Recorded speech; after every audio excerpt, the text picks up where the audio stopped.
Hello, welcome to another video. As I recently celebrated my birthday, my friends decided to surprise me. Without revealing anything, they sent me a package. Inside, they placed some sweets that apparently vanished magically off the camera. There's also a nice birthday letter with best wishes. And now, the main attraction.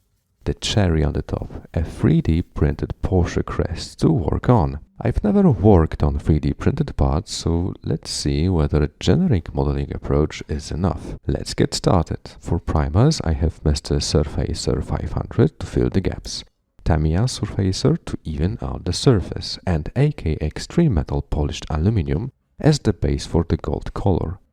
Next are the three Crest colors. The base red color from Mr. Hobby, followed by X12 Gold Leaf from Tamiya, and X1 Gloss Black as a paint marker. Unfortunately, the paint marker wasn't a great choice as it left noticeable paint flow marks as you will see in the video, so an airbrush would have been a much better idea. Naturally, everything begins with sanding, and I discovered that 1000 grit sandpaper wasn't sufficient to smooth out the 3D printer's pathways from the surface, so if you are painting a 3D printed model, you might want to try using a lower grit value. So I want to extend my gratitude to Evelyn and Martin for the thoughtful gift. The idea of printing the Porsche Crest is truly fantastic. So without further ado, I won't keep you any longer. Enjoy the video.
Alright, that's all. If you found my content valuable and enjoyed watching it, feel free to subscribe. Talk to you next time. Cheers!